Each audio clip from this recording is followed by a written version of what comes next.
Hello students, welcome to online computer class. This is Sharanaya from Upper Public School. Today I am here with the first lesson of computer, that is computer language.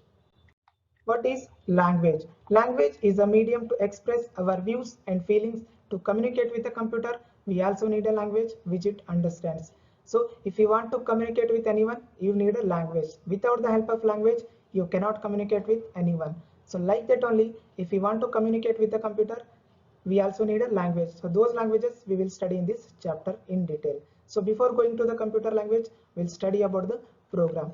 What is program? A program is a set of instructions which tells the computer what to do. So if you go and sit in front of the computer, then the computer will not work automatically. We have to tell the computer what to do. So we have to give the set of instructions to the computer. So what set of instructions we will give? For example, 5 is plus 5 is equal to how much? If you give this set of instruction, then the computer will process that set of instruction and it will return you the answer. So that set of instruction is called the programming, and who write that set of instruction, and they are called the programmers. Here, if you write the set of instruction, then you are called the programmer. If I write the set of instruction, then I am called the programmer. Understood, children? Next, we will move to the computer languages. Do you know, children, how many types of computer languages are there? Don't know? So don't worry, I will tell you. There are 4 different types of computer languages are there. So they are, first one is machine language, second one is assembly language, third one is high level language, and the fourth one is fourth generation language. So these are the 4 different types of languages are there. We will study one by one in detail. So first one is machine language. It is the only language that a computer understands. It is expressed in binary form, that is zeros and ones. 0 means off state and 1 means on state. Here the computer understands only machine language. Other than that, the computer will not understand any other languages, that is zeros and ones. Machine language has the advantage of very high speed and very low memory utilization, but understanding and learning machine language is tough and time consuming process. So if you want to learn a machine language, it is very difficult to learn and it is very difficult to understand also, and it is also a time consuming process.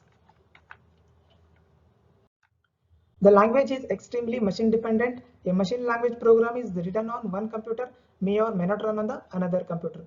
That is why machine language is regarded as a low level language. If you write any program in machine language on one computer, may or may not run on the another computer. So that's why it is regarded as the low level language, that is LLL. Next, we will move to the assembly language. What is assembly language? The language uses mnemonic codes or symbols in place of zeros and ones. Here in the machine language, we used the zeros and ones, but in the assembly language, we use mnemonic codes and symbols in place of zeros and ones. Instead of remembering the exact memory location where data and instructions are stored, symbolic memory addresses are used for the data. A program written in assembly language is called the source program. When you write a program in assembly language, so that is called the source program, and the program is converted into machine language by assembler is called the object program or the object code. So when you write a program in assembly language that is not understood by the computer, so that's why we have to convert that assembly language program into machine language again. So who will convert that program? This assembler will convert the program. So that assembler will convert. So after converting, that program is called the object program or the object code. Assembly language is also machine dependent, and programming in this language is quite time consuming. Thus, it is also regarded as a low level language. This assembly language is also very tough to understand and very tough to learn also. That's why it is also called as a low level language. Next, we'll move to the third language, that is high level language. The restrictions in usage of machine and assembly language promoted people to develop a language which should be simple and user friendly and machine independent. So after these two languages, when the third generation language was introduced, so it is very user friendly. User friendly means so we can use very easily. High-level language programs need to be translated into machine language by using the translator programs. Here, when you write a high-level language programs, then that also not understood by the computer. So we have to again translate those high-level language programs into the machine language. Then who will translate that one? This translator programs. So the translator programs will translate the high-level language programs into the machine language again. There are two types of translator programs are there for converting high level language into machine language. So what are those two types of translator programs? We will see now.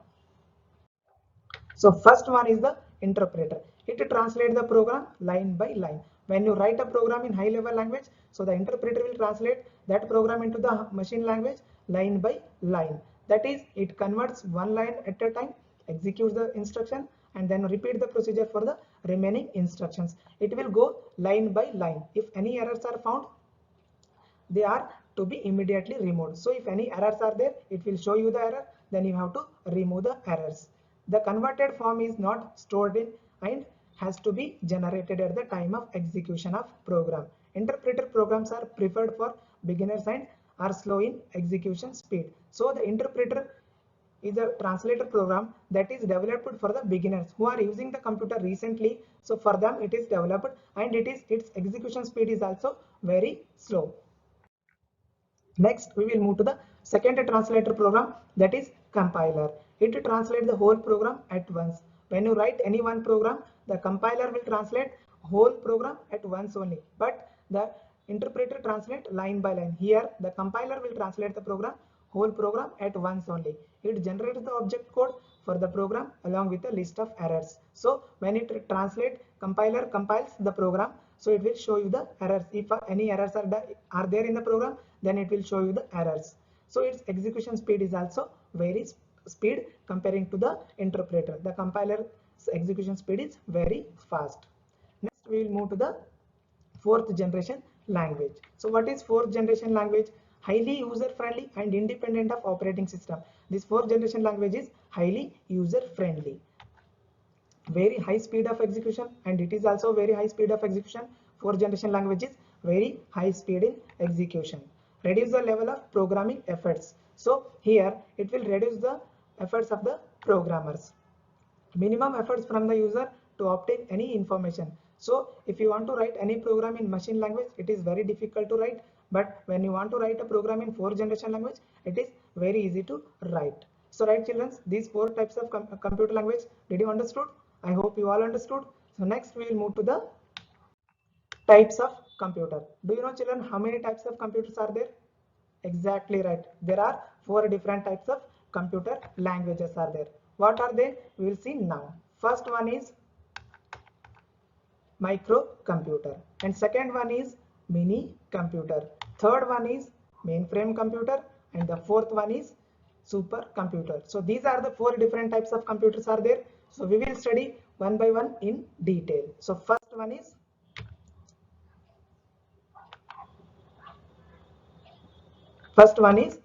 microcomputer. So what is microcomputer? These computers are small in size and cost less. So the microcomputers are small in size and their cost is also very less. They are usually designed for personal use, therefore they are also called personal computer. So the microcomputers are designed for the personal use and they are called the personal computers or PCs. They are mainly used in homes and schools. So whatever computers we use in our home or in our school, so they are called the personal computers or PCs. The examples of these microcomputers are IBM PC or Commodore 64, and the type is desktop and the laptop. So monitor, keyboard, CPU and one set of computers, so that is called the desktop computer. Right children? So this is the image of a microcomputer. Next we will move to the mini computer. So what is mini computer? The computer are bigger in size than that of a microcomputer. So mini computers are bigger than the microcomputers. They have higher processing speed and are costlier than the microcomputers. So mini computers are higher processing speed and they are costlier than the microcomputer. Their cost is also more, and his high processing speed is also very high compared to the microcomputers.